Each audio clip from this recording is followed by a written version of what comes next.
Assalamualaikum warahmatullahi wabarakatuh. Selamat pagi anak-anakku semuanya. Semoga masih dalam keadaan sehat walafiat ya. Kali ini Bu Tita akan menjelaskan tentang penerapan algoritma dan struktur data. Sebelum kita nanti bisa mulai mempraktekkan atau menerapkan struktur data serta beberapa algoritma yang sudah pernah kita bahas sebelumnya di pertemuan-pertemuan sebelumnya, yaitu algoritma pencarian data dan juga algoritma pengurutan data. Nah, sebelum kita bisa praktek, bisa ngoding gitu ya. Nah, alangkah baiknya kalian bisa membuat yang namanya sudokut terlebih dahulu supaya nantinya ketika praktek kalian sudah siap dan sudah matang akan konsep-konsepnya seperti itu. Nah, teman-teman sekalian, anak-anakku sekalian, algoritma yang sudah kita bahas sebelumnya yaitu algoritma searching dan algoritma apa namanya? Sorting ya. Searching yang sudah kita bahas ada linear search, ada binary search, kemudian ada bubble sort, kemudian ada insertion sort, kemudian ada quick sort, merge sort, dan ada algoritma selection sort. Itu adalah algoritma pengurutan data yang sudah kita bahas sebelumnya. Namun belum sampai pada penerapan menggunakan pseudocode. Nah, apa itu pseudocode? Mari kita akan bahas lebih jauh. Nah, sebelum kita masuk ke pseudocode anak-anak, jadi kita eh, sebelum kita mempraktekkan mengenai penerapan algoritma linear search, binary search ya, nanti dalam insya Allah minggu depan gitu ya. Kalian harus paham dulu nih mengenai alur jalannya program atau di sini disebut struktur kendali dalam algoritma. Jadi dalam sebuah pemrograman itu ada cara jalannya atau alur jalannya program. Nah, bagian dari algoritma untuk mengatur alur eksekusi. Jadi eh, sebuah program itu memiliki tiga macam alur eksekusi. Yang pertama adalah sequence atau runtunan atau runtutan atau urutan. Kedua adalah selection, percabangan. Yang ketiga adalah iteration, perulangan. Semua macam alur eksekusi pemrograman ini sudah pernah kita alami, sudah pernah kita bahas sebelumnya pada saat kita membahas algoritma pencarian dan pengurutan data.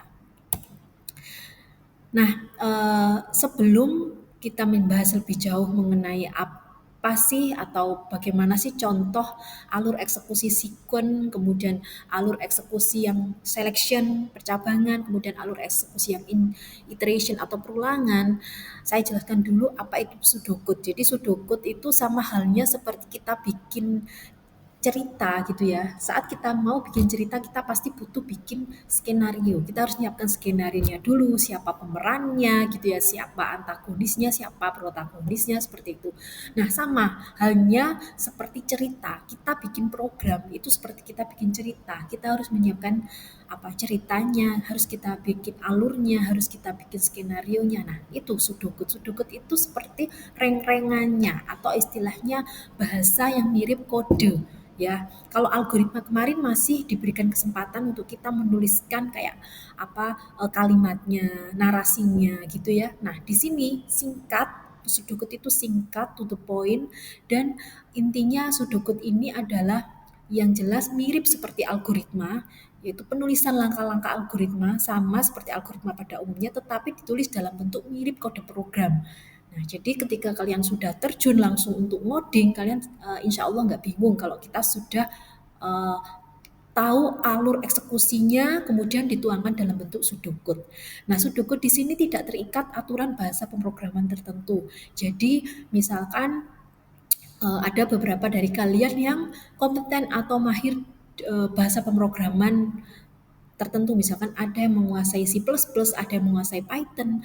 Kemudian teman Anda memberikan sudokut gitu ya, membuatkan sudokut atau rancangannya atau bahasa mirip kode untuk membuat sebuah program.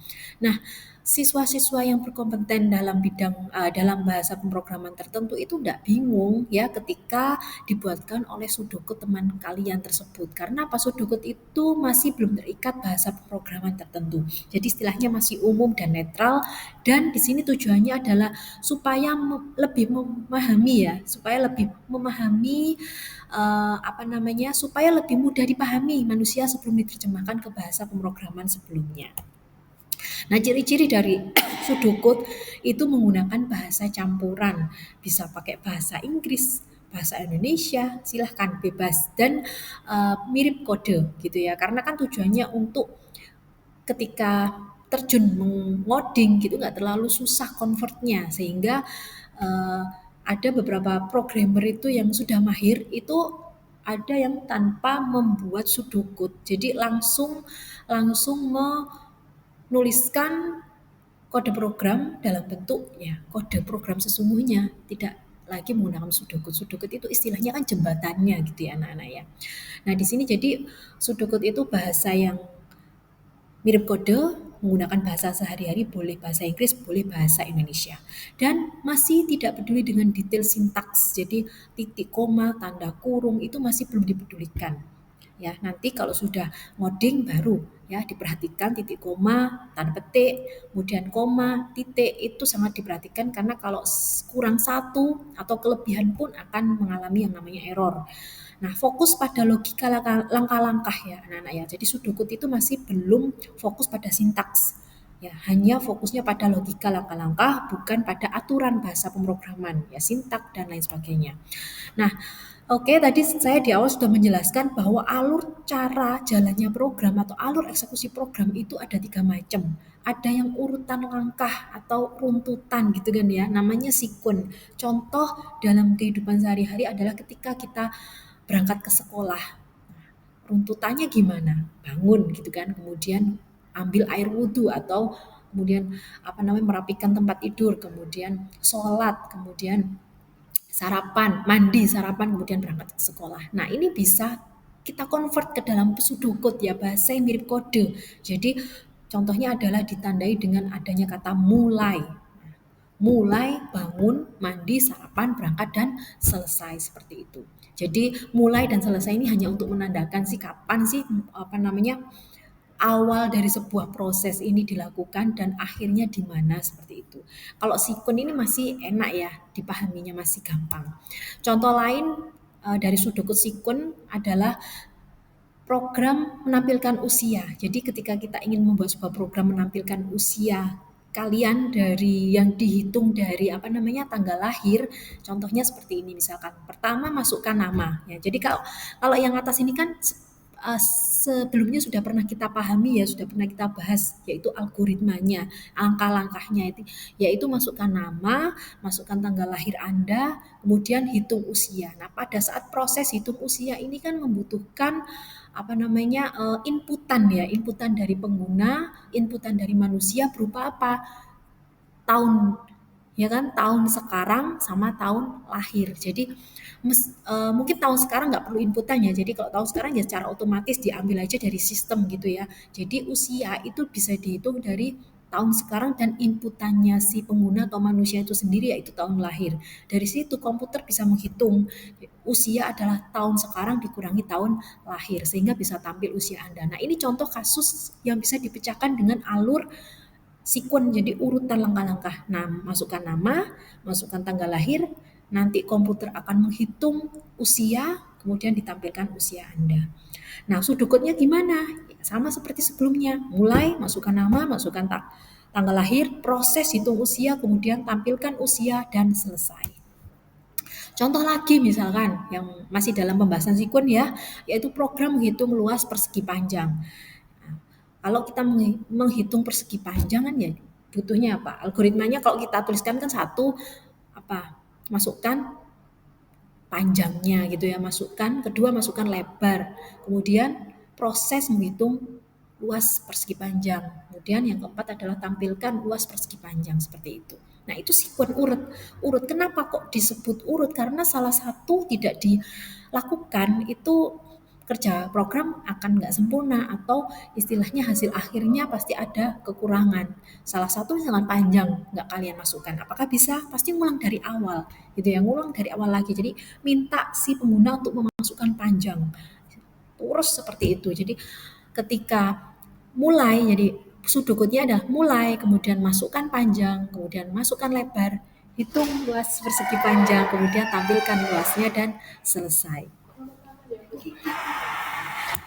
Nah, yang kedua adalah selection atau percabangan. Nah, selection atau percabangan di sini adalah untuk alur eksekusi sebuah programan yang digunakan untuk memilih satu dari dua kemungkinan berdasarkan kondisi. Jadi ada kalanya dari kita itu membutuhkan sebuah alur penyelesaian sebuah eksekusi pemrograman itu dengan memilih dari satu dari beberapa kondisi.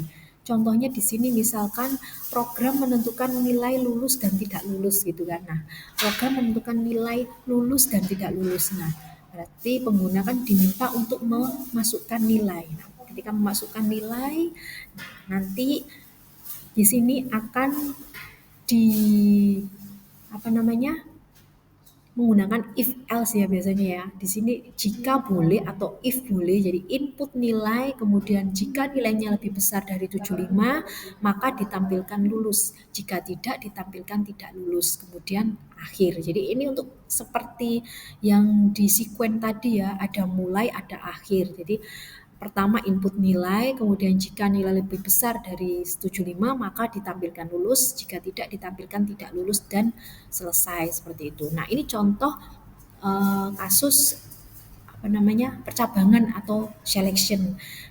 Ada kalanya beberapa masalah itu bisa kita pecahkan dengan alur eksekusi selection atau percabangan yang mana ciri khas dari selection ini adalah memilih satu dari beberapa kemungkinan berdasarkan kondisi. Jadi di sini jika kondisi pertama terpenuhi, yaitu nilainya lebih besar sama dengan 75, maka akan ditampilkan lulus.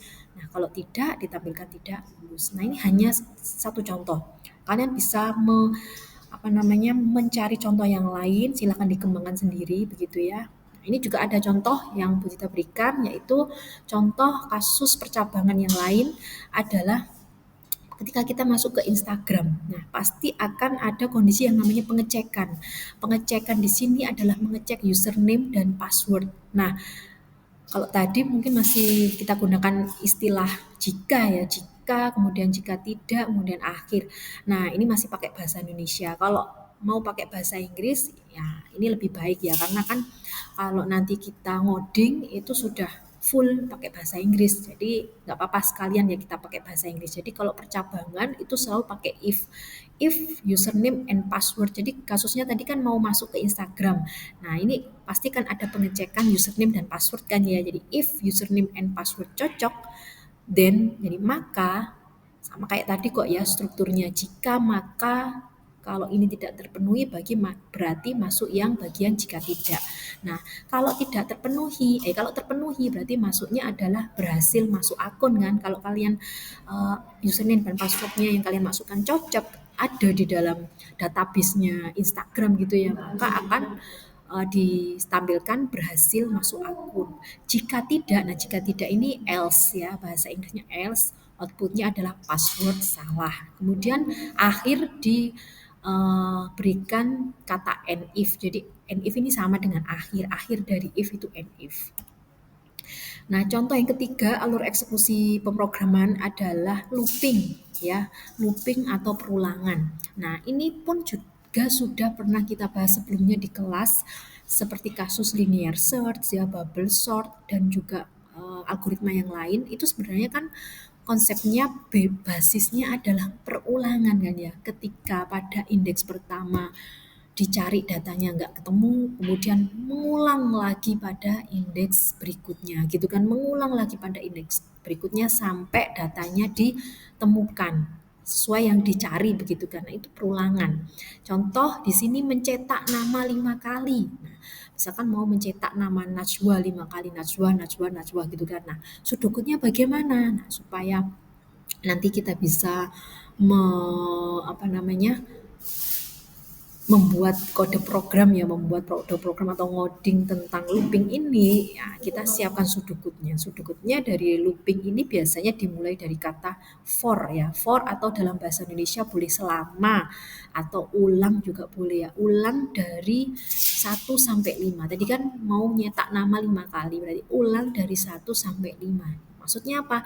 Jadi 1 sampai 5 ini kan percobaannya, perulangannya. Percobaan satu, tampilkan nama saya. Oh, masih satu ternyata, ngulang lagi. Percobaan kedua, tampilkan nama saya lagi sampai ke 5 kali percobaan, kemudian selesai ulang. Nah, di sini juga saya berikan contoh dalam versi bahasa Inggrisnya untuk untuk pseudocode dari kasus looping yaitu for ya, pakai for kemudian i. Nah, ini yang berbeda mungkin ada i di sini ya. Jadi i di sini adalah untuk mengindikasikan perulangannya atau bisa disebut putarannya, putaran keberapa, putaran pertama sampai kelima misalkan ya. Nah, outputnya adalah nama saya, kemudian diakhiri dengan N4 atau bisa N4 atau next sih ya. Next berarti menandakan next ini sudah keluar dari perulangan seperti itu. Kalau di sininya for i, di sini ya next i ya. Kalau di sini for j ya nextnya next j ya. Jangan sampai tidak konsisten. Nanti kalau kalian apa namanya langsung ngoding ya, nanti kalau beda seperti ini pasti ada error. Nah, ini saya coba apa namanya langsung berikan contohnya pseudocode ya, pseudocode kasus algoritma pencarian kemarin ya. Misalkan yang saya contohkan di sini mengenai linear search ya, mencari data dengan memeriksa satu persatu dari awal hingga akhir. Seperti itu kan ya algoritmanya linear search kemarin ya. Langkah-langkahnya saya ulang lagi nih di sini sebelum kita bikin pseudocode-nya ya. Sebelum kita bikin pseudocode dari linear search, saya ulangi lagi bahwa langkah-langkah dari linear search adalah mulai dari indeks pertama sampai terakhir. Bandingkan elemen dengan data yang dicari, ya kan? Jadi mulainya kan dari indeks pertama kan ya. Ini perulangannya di sini mulai dari indeks pertama sampai indeks terakhir. Ini kan perulangan kan for i from 0 to n gitu kan. N itu sampai jumlah datanya, kemudian bandingkan elemen dengan data yang dicari, dibandingkan apakah sama dengan data yang dicari. Jika sama, nah ini berarti pakai apa percabangan ya. Jika sama maka tampilkan posisinya dan berhenti. Jadi ketika ditemukan data yang dicari maka tampilkan indeksnya. Indeksnya berada di mana? Begitu maksud dari posisi seperti itu dan berhenti. Jika tidak ditemukan sampai akhir maka tampilkan pesan tidak ditemukan.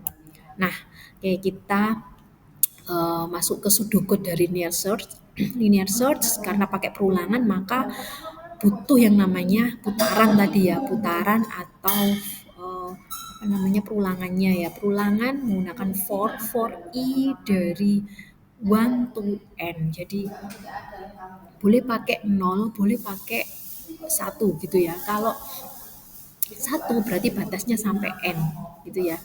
Karena kalau biasanya indeks atau apa namanya urutan itu biasanya dimulai dari 0 ya. Kalau dalam komputer itu pemrograman itu dimulai dari 0 atau dimulai dari 1 juga boleh. Tapi kalau dalam indeks dalam komputer dimulai dari 0 mestinya. Tapi kalau dari 1 enggak apa-apa.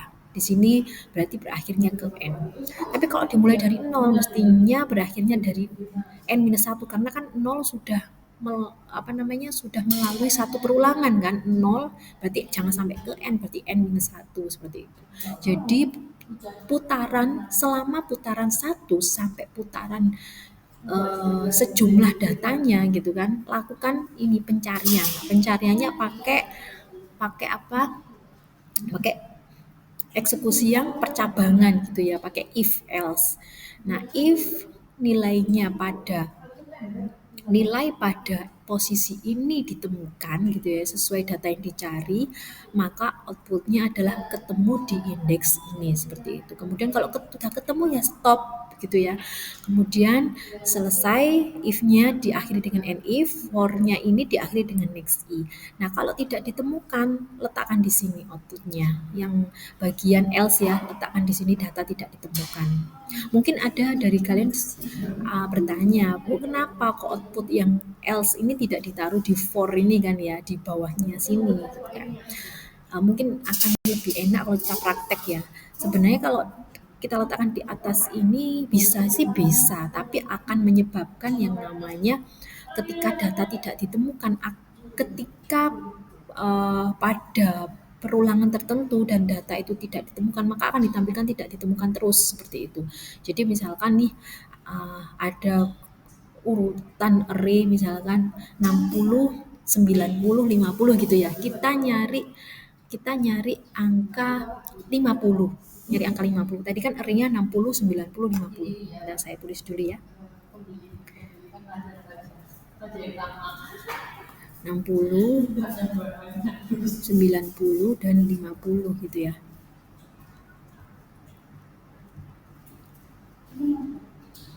Nah, yang kita cari itu 50. Nah, perulangannya kan dari indeks 1 atau indeks 0 boleh ya, indeks 0 sampai indeks n-1 berarti di sini. Nah, ketika perulangan 1 kan belum cocok nih datanya ya pada saat masuk ke sini kan apakah nilai i sama dengan data yang dicari yaitu 50? Tidak. Nah, ketika tidak, kalau output data tidak temukan kamu masukkan sini, maka akan dicetak data tidak ditemukan begitu.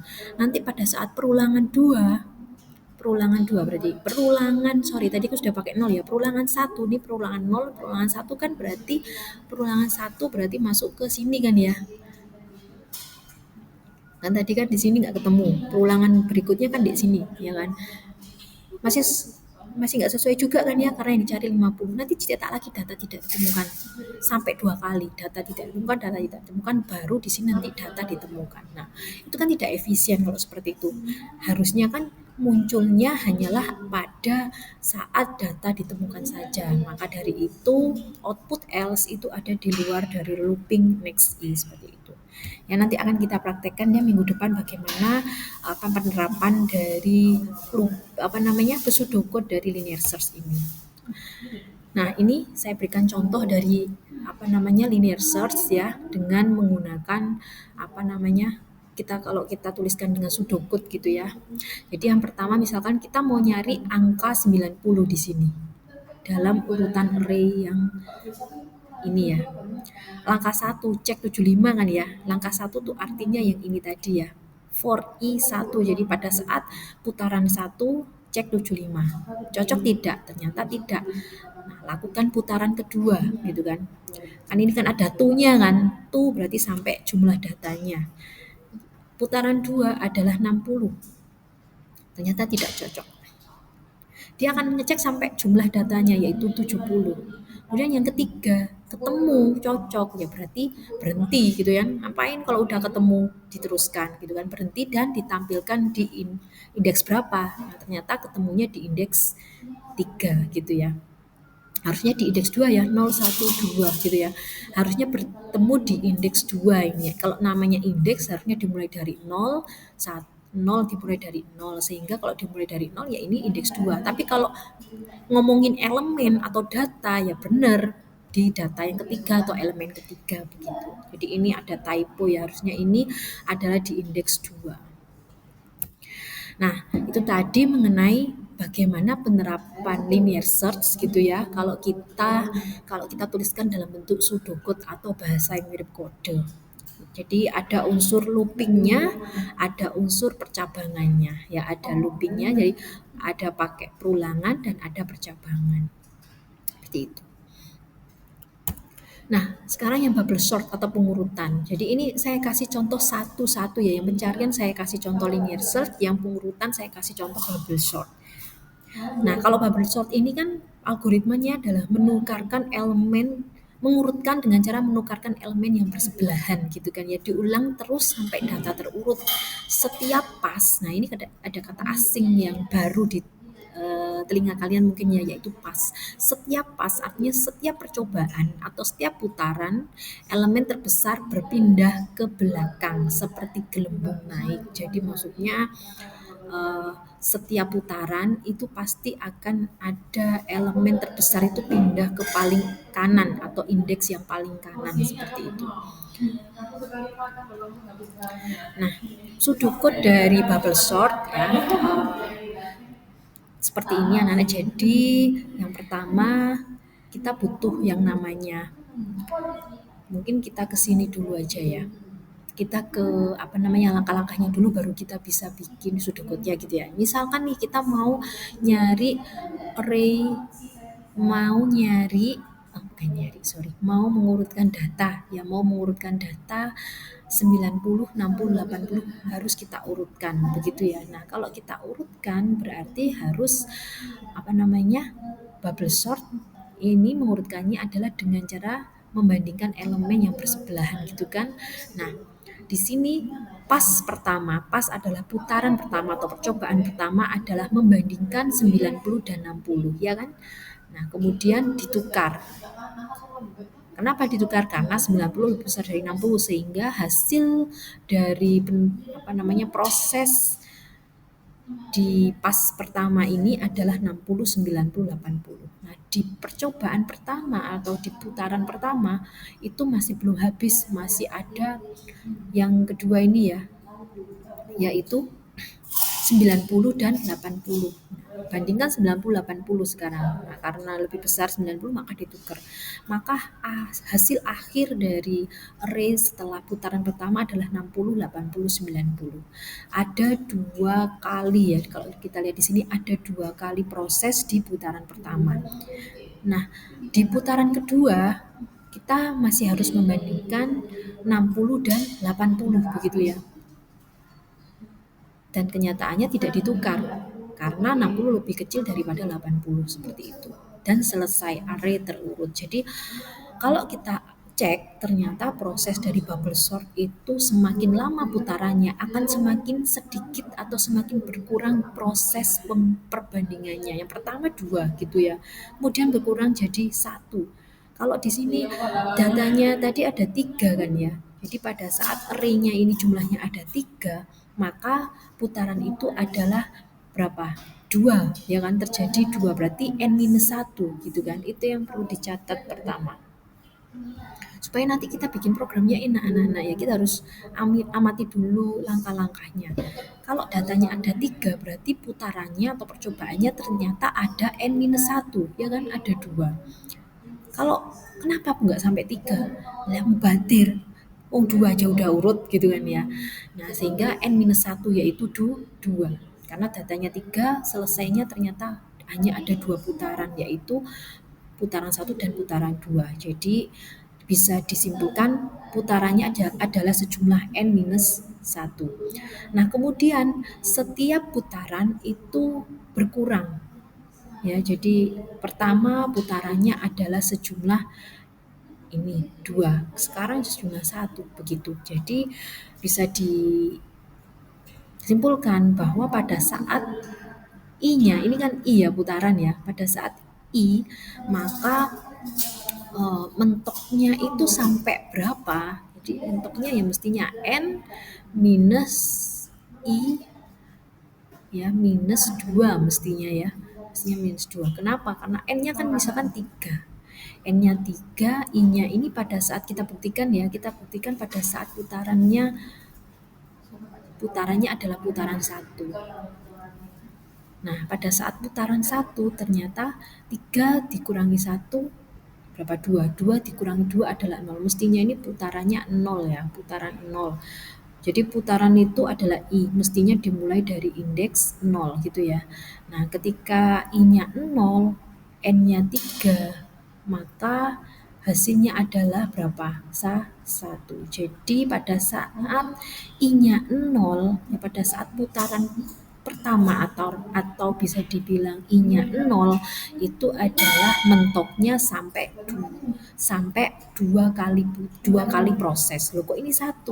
Nah, 1 itu kan berarti 0, proses ke 0 ini proses ke 1 kan 2 berarti ya. Ada 1 yaitu 1 dan 2. Jadi maksudnya 0 dan 1 sampai 1 ini maksudnya. Nah, ketika I-nya adalah 1, ini kan tadi I 0 ya, kemudian I 1. Ketika I-nya 1, N minus 1 minus 2 berarti berapa? Berarti 3 dikurangi 1 berarti 2 minus 2 berarti 0. Nah, berarti kalau di sini 0 berarti hanya ada satu putaran. Nah, cocok kan ya? Hanya ada satu putaran. Jadi hanya ada, bukan berarti 0 ini 0 itu enggak ada proses, bukan, tetapi hanya terjadi satu kali. Kalau 1 berarti akan ada 2, 0 dan 1 seperti itu. Nah, kita balik lagi ke sudokutnya. Nah, berarti kita butuh yang namanya putarannya, yaitu for I dari 0 sampai N-1 ya tadi ya putarannya ya. Nah, selama putaran itu maka butuh membandingkan indeks bersebelahan gitu ya. Ya, anak-anak saya lanjutkan tadi sempat kepotong ya videonya. Oke.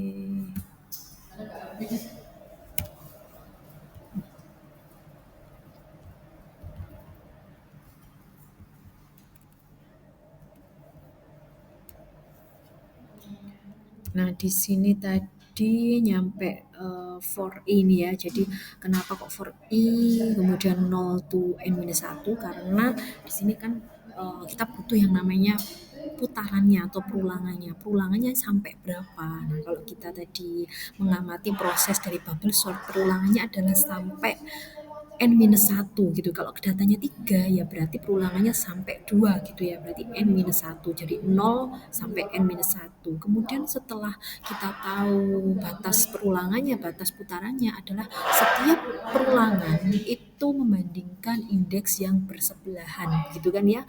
Dari indeks awal sampai indeks akhir. Nah, lihat-lihat dulu di putaran berapa. Nah, kalau di putaran pertama tadi hanya 90, 60, 60, 80 gitu yang di apa namanya yang dibandingkan 90, 60, kemudian adalah 90 dan 80. Kenapa 90 80? Karena kan di sini sudah mengalami penukaran kan, sehingga yang dibandingkan kedua 90 80. Berikutnya akan semakin mengerucut ya, akan semakin berkurang proses perbandingannya atau jumlah yang dibandingkan ya, yaitu hanya indeks 0 saja.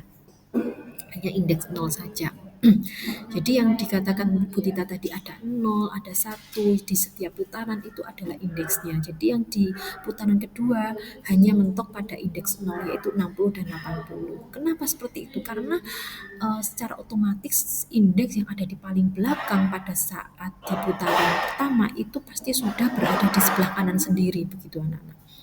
Oke, kita masuk ke sini lagi ya. Nah, pada saat kita ketahui jumlah perulangannya sudah tahu, nah kemudian kan membandingkan kan ya, berikutnya kan membandingkan indeks bersebelahan. Nah, pada saat membandingkan ini kan mengulang lagi gitu kan. Nah, makanya pakai for J dari berapa sampai berapa, dari 0 ya kan, for J-nya kan dari 0 sampai N minus I minus 2. Tadi sudah saya jelaskan kenapa N minus I minus 2, karena N minus I minus 2 adalah sampai indeks terakhir ya. Kalau di putaran 1 indeksnya sampai indeks berapa? Sampai indeks 1. Kenapa sampai indeks 1? Karena indeks 1 kan dibandingkannya sama sebelahnya ini gitu kan ya, sama sebelahnya ini ya. Kalau ini kan 0 sama ini gitu ya, 0 sama 1, 1 sama 2. Jadi mentoknya pada saat putaran pertama itu dibandingkannya adalah dari indeks 0 sama 1. Kemudian ulang lagi yang dibandingkan adalah indeks 1 sama 2 seperti itu. Yang pertama adalah indeks 0 sama 1. Kemudian ini kan sudah urut ya, berikutnya di perulangan kedua adalah indeks 1 sama 2 dan ini hasil akhir di perulangan pertama seperti itu. Jadi mentoknya adalah di indeks 1 gitu ya tadi ya. Nah, kalau di putaran kedua itu mentoknya ada di indeks 0. Jadi 0 dibandingkan sama indeks 1 seperti itu. Nah, berarti ini mentoknya adalah N minus I minus 2. Oh, ini bisa didapat seperti itu ya, eksperimen pasti ya. Jadi eksperimennya adalah kalau Seperti itu supaya bisa kepake gitu ya, supaya bisa kepake pada saat kita ngoding gitu adalah n minus i minus 2 gitu ya. Ini pun nggak terjadi secara instan ya, pasti akan dicoba-coba terus supaya bisa dipakai di apa namanya pada saat kita ngoding kita nggak ngubah-ubah lagi, intinya seperti itu gitu ya. Jadi pada saat kita punya data n, kemudian pada saat perulangan I, misalkan perulangan I-nya adalah I-nya 0, maka J-nya mentoknya di berapa? Oh, ternyata J-nya mentoknya di 1. Berarti mentoknya di 1 adalah di indeks 1. Seperti itu. Jadi pada saat ini Bu, coba Bu dibuktikan Bu gitu kan. Coba dibuktikan kalau pada saat I-nya 1. Coba dibuktikan I-nya 1. Kita hitung ya, pada saat I-nya 1, N-nya kan 3, I-nya 1, berarti 3 minus 1 adalah 2. 2 dikurangi 2, 0. Nah, pada saat putaran kedua atau I sama dengan 1. Nah, coba lihat, betul kan? J yang dibandingkan adalah J0. Ya, hanya 0 ini saja. 0 itu maksudnya dengan pasangannya gitu ya, dengan pasangannya. Siapa pasangannya? Ya 80 begitu. Nah, pada saat mengambil indeks sebelahan itu kan ada proses perbandingan. Nah, proses perbandingan ini menggunakan percabangan. Nah, ini kalau kalian lihat kan for-nya di sini awalnya, terus kemudian menjorok itu artinya berarti dia berada di bagiannya ini. Jadi ketika proses perulangan dari data ini sampai selesai gitu ya, maka lakukan langkah ini. Jadi buat sedikit menjorok. Jadi arti menjorok di sini adalah proses ini menjadi bagian dari proses sebelumnya. Dan ini proses perbandingan ini kan ada di dalamnya ini gitu kan ya. Jadi ketika sudah menemukan indeksnya mana sama mana, maka dibandingkan dengan menggunakan alur eksekusinya adalah percabangan pakai if. Ya, if array, nah ini boleh kalian kalian kasih nama array, boleh boleh kalian kasih nama data ya, boleh if data J. Ini kan J kan ya indeksnya tadi ya. Indeks yang dibandingkan tadi kan namanya J kan ini. Ini J, ini J plus 1. Kalau posisinya di indeks di di J-nya 0. Kalau J-nya 0 tuh ini J1. Nah, kalau dibuat dalam format array ya berarti array atau data J di sini adalah J plus 1. Boleh misalkan J sama atau indeks 0 sama indeks 1. Nah, kalau indeks 0 sama 1 di sini nulisnya gimana ya? Array ada data 0 lebih besar dari data 1. Tapi kan itu tidak dinamis, makanya dibuat seperti ini ya, array J. Sehingga kalau dibuat seperti ini nanti J-nya dimanapun itu bisa ngulang-ngulang secara otomatis. Kalau kamu buat 01 secara statis, nanti dia ngulangnya hanya di sini saja, nggak bisa ke belakang. Indeks di belakang masih ada yang harus dibandingkan. Maka di sini pakai J plus 1. Jika data atau array J lebih besar dari array J plus 1, jadi maksudnya jika 60 atau jika 90 lebih besar dari 60 maka ditukar gitu kan ya. Lebih besar dari ini maka then swap itu ditukar antara array J dan array J plus 1. Nah, selesai ya, if-nya diakhiri if, for J-nya diakhiri next J, for I-nya diakhiri next I, seperti itu. Nah, begitu anak-anak kiranya untuk pembelajaran informatika mengenai penerapan algoritma dan struktur data, khususnya Sudokut algoritma pencarian data dan pengurutan data begitu ya. Nah, di sini ada beberapa penjelasan mengenai kenapa N-1 dan kenapa perulangannya N-1, kenapa J-nya N-I-2 gitu ya. Jadi loop luar I cukup sampai N-1 karena pas itu putaran terakhir otomatis sudah urut gitu kan ya, seperti yang saya jelaskan tadi ya. Loop dalam J membandingkan array J dengan array J plus 1 jadi pasangannya, karena itu J maksimum berhenti di N-2 supaya J plus 1 masih valid. Jadi maksudnya kenapa kok N-I-2, karena karena itu J maksimum berhenti di N-2 karena supaya J plus 1, maksudnya J plus 1 itu posisi di sini. Kalau mentoknya nanti di mentoknya adalah di N-1 berarti kan di sini nanti ini dibandingkannya sama siapa begitu. Jadi makanya berakhirnya adalah di N-2 supaya pada saat di sini dia masih valid. Ini kan pasangannya sama ini begitu. Setelah tiap putaran satu elemen terbesar fix di belakang, perbandingan makin sedikit. Nah, jadi batas loop dalam itu sama dengan n minus i minus 2 bukan n minus i minus 1. Kalau n minus i minus 1 itu nanti yang terjadi adalah mentoknya nanti terakhir di sini lah. Kalau terakhir di sini sama siapa ini dibandingkan? Harusnya kan di sini. Jadi ini mentoknya sehingga ini adalah dibandingkannya dengan yang J plus 1 seperti itu. Nah, jadi misalkan kita punya indeks 0, 1, 2, 3, 4 pada saat putaran pertama atau pas pertama, I-nya kan sama dengan 0, maka J-nya adalah 0 sampai 3. Ya, kalau datanya ada 5, ini kan datanya ada 5 berarti ya indeksnya dari 0 sampai 4. Berarti putarannya adalah sampai N-1 kan, berarti berapa N-1? Berarti N-1 adalah di sini 5 minus 1 mestinya 4 ya, putarannya mestinya sampai 4 gitu ya, I-nya sampai 3 gitu ya, I-nya sampai 3, I0, I1, I2, I3 seperti itu. Nah, kemudian pada saat putaran pertama maka J-nya itu yang terjadi adalah 0 sampai 3. Jadi J0 adalah maksudnya indeks 0, kemudian indeks 1, indeks 2, indeks 3 yang akan dibandingkan sampai elemen ketiga. Jadi indeks 0 sama 1, indeks 1 sama 2, indeks 2 sama 3 begitu. Kemudian terakhir berarti 0 sama 1, 1 sama 2, 2 sama 3, 3 sama 4 ya maksudnya ya. Jadi sampai indeks 3 maksudnya 3-nya sama 4. Kemudian di putaran kedua adalah ketika indeksnya adalah ketika I-nya 1 maka dari 0 sampai 2 maka bandingkan sampai elemen kedua. Jadi sampai elemen kedua adalah 0, 1, 2 gitu ya elemen kedua. Bandingkan sampai elemen kedua dengan J plus 1. Jadi yang dibandingkan adalah 0 sama 1, 1 sama 2, 2 sama 3. Jadi di sini mentoknya. Ketika di putaran ke 3 atau I sama dengan 2 berarti J-nya adalah J sama dengan 0 sampai 1 berarti sampai di sini. Jadi semakin besar jumlah putaran maka akan semakin kecil yang dibandingkan.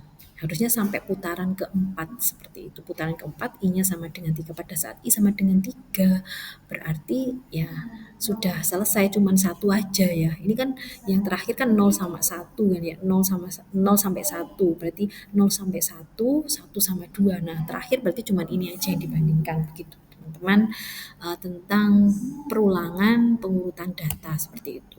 Jadi ringkasan yang bisa saya berikan linear search itu cek satu persatu sampai ketemu, bubble sort menukar elemen berulang kali sampai urut ya. Loop luar I cukup N-1 kali, loop dalam J berhenti di N-1 minus 2 agar tidak keluar batas array. Selalu perhatikan indeks I, J, dan jalannya langkah. Nah, di sini ada tugas pertemuan kelima, ada sebuah data nilai yang berisi nama dan nilai. Nah, tolong kalian bisa tuliskan, nomor 1 tuliskan data nilai di atas dalam bentuk array. Contohnya seperti ini. Jadi, kalian berikan namanya, array kan pasti punya nama ya, entah itu data, entah itu nilai. Nah, di sini misalkan diberikan nama nilai, array nilai isinya 75, 60, 90, dan seterusnya. Silakan mengikuti urutannya ini. Ini masih belum urut ya, ini masih soalnya. Soalnya ditulis dalam bentuk array. Itu nomor 1. Kemudian nomor 2, urutkan data di atas dengan bubble sort dan tuliskan prosesnya pada tabel ini. Nah, coba diperhatikan ya. Di sini sudah saya sediakan 3 kolom ya pada tabel perbandingan bubble sort. Ada pass 1, pass 2, pass 3 sampai pass 7. Nah, pass di sini artinya adalah langkah atau putaran ya, putaran ke-1, putaran 2, putaran 3 seperti itu. Nah, pada saat putaran pertama, perbandingan yang dilakukan adalah Jadi dituliskan di sini dengan rinci. Tadi soalnya berapa? 75 60 gitu kan ya. 75 60. Berarti yang dibandingkan adalah 75 60, kemudian 75 90. Kok bisa 75 90? Karena kan 75 lebih besar dari 60 kan, sehingga kan ini ditukar. Berarti perbandingan berikutnya adalah 75 dan 90 begitu. Maka di sini 75 90. Berikutnya adalah 90 70. Karena 90 lebih besar 70 maka ditukar. Berarti yang dibandingkan berikutnya adalah 90 dan 85 begitu ya. Nah, 90 lebih besar dari 85 makanya ditukar jadinya 85 90. Berikutnya adalah 90 sama 60 begitu.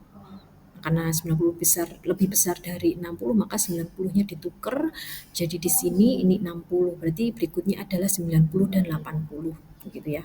90 lebih besar dari 80 maka 90-nya di sini, 80-nya di sini, berarti 90 sama 75 sekarang. Habis gitu ya. Nah, itu proses perbandingannya silahkan dituliskan di sini, kemudian tuliskan hasil setelah putaran itu hasil erinya berapa hasil akhirnya gitu ya. Hasil akhir putaran pertama berarti kan 60, 75, 70, 85, 60. Dengan ini tadi kan 60 ya, 60 75. Kemudian 70 gitu ya, 60 75, kemudian 70, kemudian 85, kemudian 60, kemudian 80, kemudian 75, kemudian 90. Jadi hasil akhirnya ditulis di sini. Kemudian putaran kedua juga tulis lagi yaitu 60 75. Jadi hasil akhir ini kan menjadi apa namanya? Perbandingan yang ada di pas kedua kan ya. Hasil akhir dari pas pertama menjadi awal dari perbandingan yang ada di pas kedua. 60 75, kemudian 75 70. Nah, 75 70 kan lebih besar, maka ini ditukar sehingga perbandingan berikutnya 75 dengan 85 gitu ya. 75 dengan 85. Kenapa kok nggak 70 sama 85 lah? Karena kan 75 lebih besar, berarti 75-nya digeser di sini, berarti perbandingan berikutnya kan 75 85 gitu ya. 75 85. Ini tetap kan, sehingga berikutnya adalah 85 60. Karena lebih besar 85 maka 60-nya di sini, 85-nya di sini. Berarti 85 berikutnya adalah 85 80 begitu. Mengikuti ini ya. Kemudian setelah 85 80 berarti kan ditukar, berarti 80 85, berarti berikutnya adalah 85 75. Loh, Bu nggak sampai 85 90. Nah, ingat konsepnya bubble sort. Ya, bubble sort itu setiap putaran maka jumlah perbandingannya dilakukan akan berkurang satu.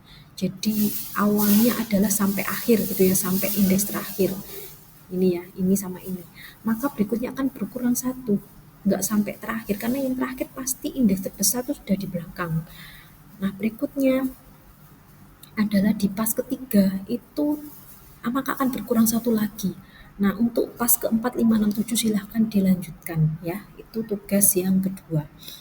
Yang ketiga adalah pencarian dengan linear search. Pilih salah satu nama atau nilai yang ingin dicari. Nah, ini tuh bebas. Maksudnya kalian boleh menentukan mana data yang ingin dicari. Misalkan saya mau mencari nilai, enaknya nilai aja ya. Saya tentukan nilai aja yang dicari. Jadi misalkan mau cari angka 85. Nah, dengan menggunakan linear search. Nah, tolong buat dalam bentuk tabel ya. Ini tabelnya sudah saya sediakan. Jadi contohnya ini saya berikan contoh mau nyari angka 85. Nah, di sini saya sediakan ada kolom langkah, data yang dicek dan cocok atau tidak. Jadi langkah yang pertama adalah data yang dicek adalah 75 kan, yang pasti ya 75. Apakah cocok? Ya, tidak gitu ya. Kedua adalah 60. Cocok apa tidak? Tidak. Sampai di angka 85. Ketika angka 85 maka cocok. Kemudian berhenti. Nah, sehingga bisa disimpulkan data 85 ditemukan di indeks ke-5 seperti itu. Kalau kita ngomong indeks mestinya indeks ke-4 ya ini ya, tapi data ke-5. Oke. Nah, kemudian berikutnya nomor 4 dan 5 adalah membuat sudokut ya. Sudokutnya bubble sort dan juga sudokutnya linear search. Dimana tadi sudah saya contohkan eh, di, di slide berapa ini ya, ada contoh sudokut bubble sort, kemudian ada sudokut linear search. Semoga bisa dipahami. Kemudian tidak semua nomor itu tidak semua nomor itu kalian kerjakan ya. Kalau absennya ganjil itu mengerjakan nomor 1, 2, dan 4. Jadi yang absen ganjil itu mengerjakan nomor 1 ini tadi yang menuliskan data di atas dalam bentuk array. Kemudian nomor 2 bubble sort. Jadi bubble sortnya melanjutkan perbandingan sampai langkah berikutnya gitu ya, sampai pas kesekian. Kemudian nomor 4 adalah karena tadi bubble sort, jadi yang dibuat adalah algoritma atau pseudocode-nya bubble sort seperti itu. Yang genap berarti 1, 3, 5. Mestinya yang genap ini mengerjakan linear search ya, prosesnya linear search. Kemudian linear search ini berarti kalian harus mencari nilainya berapa. Misalkan di sini saya sudah nyontohin 585 ya, jangan 85 yang dicari gitu ya. Kan sudah ada jawabannya, cari angka lain. Terus tuangkan prosesnya linear search di tabel ini. Itu yang genap ya. Kemudian absen genap selain mengerjakan yang nomor 3 juga mengerjakan yang nomor 1. Jadi nomor 1 itu dikerjakan absen genap dan absen ganjil sama. Kemudian absen genap juga mengerjakan pseudocode-nya linear search yaitu nomor 5 seperti itu. Oke, itu yang bisa saya sampaikan anak-anak, semoga bisa dipahami. Saya akhiri. Wassalamualaikum warahmatullahi wabarakatuh.